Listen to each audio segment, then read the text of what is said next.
Hello guys, आज हम पढ़ेंगे 12th क्लास का फर्स्ट चैप्टर ठोस अवस्था। हर साल आपके यहाँ से एग्ज़ाम में, फाइनल एग्ज़ाम में 2 या 3 नंबर के क्वेश्चन बनते हैं। तो सबसे पहले हम स्टार्ट करते हैं कि ठोस क्या होता है। देखो, जिनका एक निश्चित आकार और एक आयतन होता है, जिनमें अवयवी कण बहुत अधिक पास पास होते हैं, जिनमें अंतराकाशीय स्थान नगण्य के बराबर होता है, यानी कि अंतराकाशीय स्थान एक तरह से गिना ही नहीं जा सकता, होता ही नहीं है एक तरह से, उनको हम क्या कहते हैं? ठोस कहते हैं। यानी कि इनका आकार और आयतन क्या होता है? निश्चित होता है, अवयवी कण पास पास होते हैं, अंतराकाशीय स्थान नगण्य होता है। जैसे कि ये कोई ठोस होता है और जो छोटे से छोटी ये कण दिखाई जो दे रहे हैं ना, इनको हम कहते हैं अवयवी कण। ये बहुत अधिक पास पास है और इनके बीच जो स्थान होता है एक तरह से नगण्य होता है, इसलिए इसे हम क्या कहते हैं? ठोस कहते हैं। अब जैसे द्रव की बात करते हैं तो ये इनके अवयवी कण हो गए, इनके बीच ही जो ये स्थान है ठोस की अपेक्षा ज़्यादा हो गया, तो अंतराकाशीय स्थान इनमें क्या होता है? द्रव में पाया जाता है। अब वहीं गैस की बात करते हैं तो इनमें अवयवी कण बहुत अधिक दूर दूर होते हैं, अंतराकाशीय स्थान इनमें क्या होता है? बहुत अधिक होता है। तो ठोस का तो आपको समझ में आ गया होगा। अब वापस हमने ठोस को 2 भागों में बांटा है, एक तो होता है क्रिस्टलीय ठोस और दूसरा होता है अक्रिस्टलीय ठोस। तो सबसे पहले हम बात करते हैं क्रिस्टलीय ठोस की। तो क्रिस्टलीय ठोस क्या होते हैं कि वे ठोस जिनमें एक निश्चित ज्यामितीय व्यवस्था पाई जाती है, यानी कि इनमें क्या होती है? एक निश्चित ज्यामितीय व्यवस्था होती है। तो वे ठोस जिनमें एक निश्चित ज्यामितीय व्यवस्था पाई जाती है तथा इनमें अवयवी कण क्या होते हैं? एक निश्चित क्रम में पुनरावृत्ति करते हैं। जो ये अवयवी कण होते हैं, यानी कि हम इसमें अगर बात करें क्रिस्टलीय ठोस में, तो जैसे कि ए, बी और सी, ये कोई अवयवी कण हो गए। अब ये क्या निश्चित क्रम में वापस पुनरावृत्ति करेंगे, यानी कि ए बी सी, वापस A B C, A B C, A B C, इस प्रकार से इनका एक क्रम चलता रहता है। इसलिए इसे हम क्या कहते हैं? क्रिस्टलीय ठोस कहते हैं। और इनमें अवयवी कणों की जो व्यवस्था होती है वो वापस क्या होती है? एक निश्चित ज्यामितीय व्यवस्था होती है। और इनमें अवयवी कण जो होते हैं एक निश्चित क्रम में क्या करते हैं? पुनरावृत्ति करते हैं। जैसे कि अगर हम बात करें तो NaCl, KCl, quartz, copper, iron, ये सारे इसमें क्रिस्टलीय ठोस में आते हैं। हीरा, ग्रेफाइट भी इसी में ही आते हैं एक तरह से।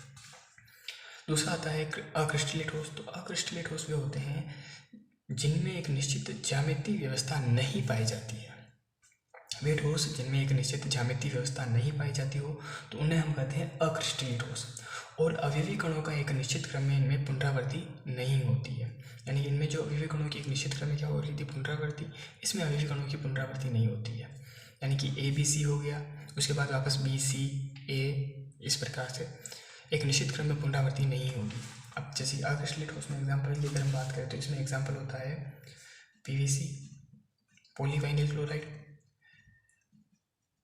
प्लास्टिक, रबड़, कांच, रेजिन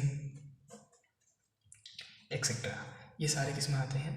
अक्रिस्टलीय ठोस में आते हैं। तो हमें पता चला है कि हमने सबसे पहले पढ़ा है ठोस किसे कहते हैं? जिनका निश्चित आकार एवं आयतन होता है उन्हें हम ठोस कहते हैं। इनमें अवयवी कण क्या होते हैं? बहुत अधिक पास पास होते हैं। अंतराकाशीय स्थान क्या होता है? इसमें नगण्य होता है। दूसरी अगर हम बात करें ठोसों को हमने 2 भागों में बांटा है, क्रिस्टलीय ठोस, अक्रिस्टलीय ठोस।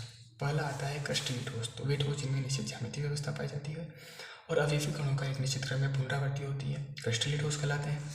अक्रिस्टलीय ठोस में अगर बात करें तो वे ठोस जिनमें एक निश्चित ज्यामितीय व्यवस्था नहीं पाई जाती है और अवयवी कणों की एक निश्चित क्रम में पुनरावृत्ति नहीं होती है। एग्जाम्पल इसकी बात करें तो प्लास्टिक, रबड़, कांच और रेजिन। अब दूसरा अगर हम बात करें तो आपके यहाँ से क्वेश्चन आता है, ज़्यादा से ज़्यादा ये पूछ लिया जाता है आपको कि क्रिस्टलीय ठोस और अक्रिस्टलीय ठोसों में अंतर लिखो, 4 अंतर ऐसा करके आपको पूछ लिया जाएगा। तो अगर हम बात करें तो ये हम यहाँ पे लिखते हैं क्रिस्टलीय ठोस, क्रिस्टलीय ठोस और दूसरा आपके अक्रिस्टलीय ठोस। मिनिमम आपको 5 या 6 तो आपको याद करने ही है ताकि आप एग्ज़ाम में लिखो तो वहाँ पे अच्छा आपका इंप्रेशन पड़े।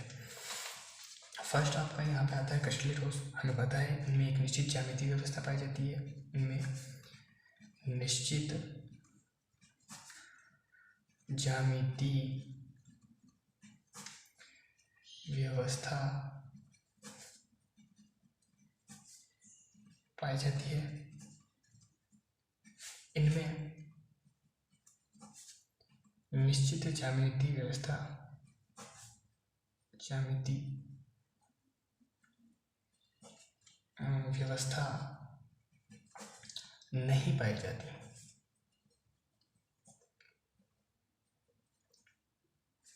फर्स्ट एक आपकी ये हो गया, सेकंड ये होता है इसमें, इनमें आकार एवं आयतन निश्चित होता है,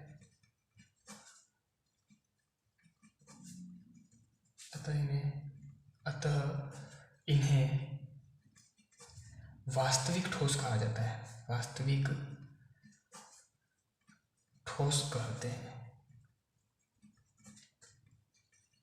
वास्तविक ठोस कहते हैं। इन्हें आभासी ठोस कहते हैं, इन्हें आभासी ठोस कहते हैं। तीसरा, इनके गलनांक और क्वथनांक, गलनांक और क्वथनांक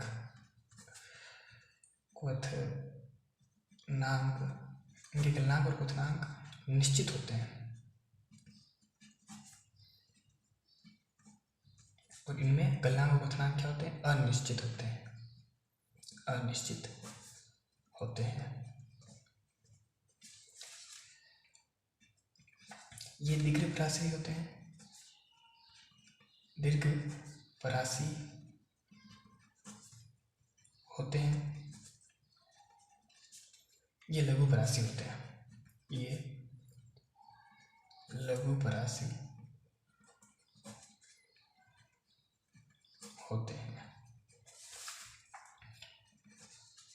चाकू से काटने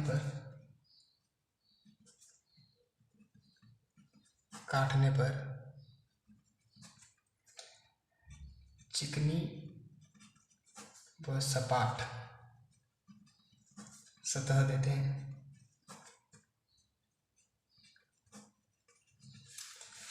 ये खुरदरी सतह देते हैं।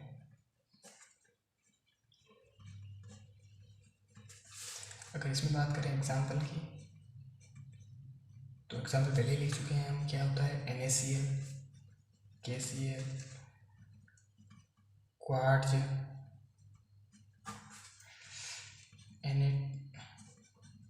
Na2CO3, SO4, Na2SO4 etcetera. इधर हम बात करें तो एग्जाम्पल में क्या हो जाएगा? रबड़, प्लास्टिक, कांच, PVC एक्सेट्रा। तो ये आपको अंतर याद होना चाहिए कि क्रिस्टलीय ठोस और अक्रिस्टलीय ठोसों में अंतर क्या होता है। यहाँ से सिर्फ आपको दो भी नहीं, 1 नंबर का क्वेश्चन ही बनता है कि क्रिस्टलीय ठोस और अक्रिस्टलीय ठोसों में कोई 4 अंतर लिखिए। तो बस यही आपको 4 अंतर याद रखने हैं। वैसे तो मैंने यहाँ पे 6 लिखा है, 6 ही याद करो तो आपके लिए अच्छा रहेगा, थोड़ा इम्प्रेशन अच्छा बनता है वहाँ पे एग्ज़ाम में। तो यहाँ पे आपके क्रिस्टलीय ठोस और अक्रिस्टलीय ठोस हो गए। उसके बाद कुछ आपको पता होना चाहिए कि यहाँ पे कुछ 1 नंबर का या आधे नंबर का यहाँ पे आपके एग्ज़ाम में पूछा जाता है। वो आपको डेफिनेशन पूछी जाती है, जैसे कि क्रिस्टल चालक, एकक कोष्ठिका, चालक बिंदु, इनकी आपको पूछी जाएगी। अगर हम बात करें क्रिस्टल चालक की, उससे पहले हम बात करेंगे एकक कोष्ठिका की कि एकक कोष्ठिका क्या होती है। तो सबसे पहले हम लिखते हैं कि एकक कोष्ठिका, एकक कोष्ठिका। तो क्रिस्टल चालक की जो मूलभूत इकाई होती है उसे हम एकक कोष्ठिका कहते हैं। देखो, सबसे पहले क्रिस्टल चालक होता क्या है वो आपको पता होना चाहिए कि क्रिस्टल चालक क्या होता है। जैसे कि NaCl भी एक तरह से क्रिस्टल चालक है। यहाँ पे हमारे पास Na हो गया, ये Cl, वापस Na, और यहाँ पे Cl, Na, Cl, Na। तो इस प्रकार से बहुत सारे अणु आपस में क्या होते हैं? जुड़े हुए रहते हैं और जिस विशाल संरचना का निर्माण करते हैं उस संरचना को हम क्या कहते हैं? क्रिस्टल चालक कहते हैं। अब जो ये एक एक कण जो है ना, इन एक एक कणों को हम क्या कहेंगे? एकक कोष्ठिका कहेंगे। क्या कहेंगे? एकक कोष्ठिका।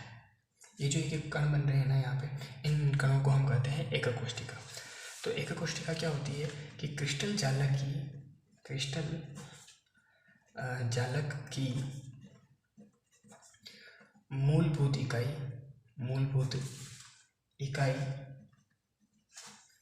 को एकक कोष्ठिका कहा जाता है। एकक कोष्ठिका कहा जाता है।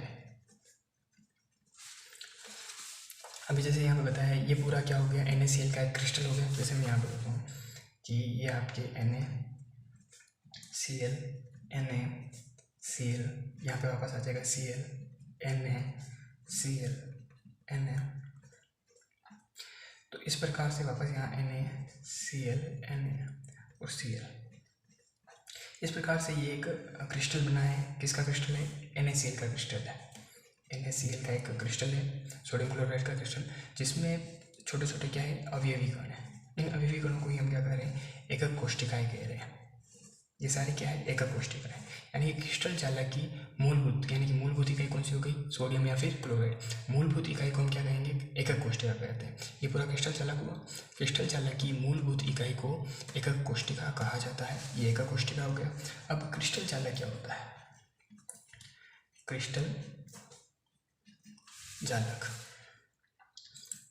जालक क्या होता है? तो एकक कोष्ठिकाएं त्रिविम में आपस में जुड़कर, ये सारी एकक कोष्ठिकाएं त्रिविम यानी कि 3D टेक्नोलॉजी के हिसाब से ही जुड़ी हुई होती है। तो एकक कोष्ठिकाएं त्रिविम में जुड़कर जिस विशाल संरचना का निर्माण करती है, यानी कि इस विशाल संरचना का निर्माण कर रही है, तो इसी संरचना को हम क्या कहते हैं, क्रिस्टल जालक कहते हैं। एक जाल के जैसा निर्माण कर रहा है। तो यहाँ पे हम क्रिस्टल जालक के लिए लिखेंगे कि जब कई सारी एकक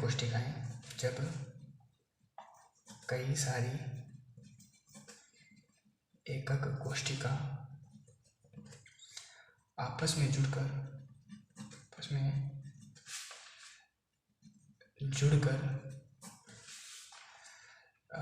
जिस विशाल संरचना का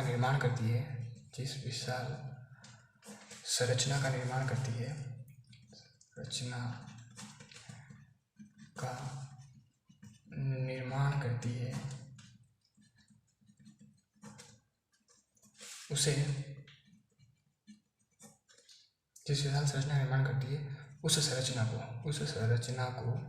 संरचना को क्रिस्टल जालक कहा जाता है। क्रिस्टल जालक कहा जाता है। तो बस ये याद रखना है कि एकक कोष्ठिका क्या होती है, क्रिस्टल जालक क्या होता है, इनकी डेफिनेशन याद रखनी है। समझ में आ गया होगा कि क्रिस्टल जालक क्या होती है। जब कई सारी एकक कोष्ठिकाएं आपस में जुड़कर जिस विशाल संरचना का, यानी इस विशाल संरचना का निर्माण कर रही है, तो इस संरचना को हम क्या कह रहे हैं, क्रिस्टल जालक कह रहे हैं। एकक कोष्ठिका क्या होती है कि क्रिस्टल जालक की जो मूलभूत इकाई होती है, मूलभूत इकाई को हम क्या कहते हैं, एकक कोष्ठिकाएं कहते हैं। तो आज के लेक्चर में सिर्फ यहाँ तक ही। कम से कम इस यूनिट के लिए हमें 4 से 5 लेक्चर लेने होंगे, और 4-5 लेक्चर में आपके ये यूनिट कंप्लीट हो जाएगी। और वही क्वेश्चन करवा रहे हैं आपको कि जो कि आपके एग्ज़ाम में इम्पोर्टेंट है। यहाँ से अगर आप पढ़ लेते हो तो मेरे हिसाब से यहाँ से कोई बाहर आपके क्वेश्चन नहीं बनेगा बोर्ड एग्ज़ाम में।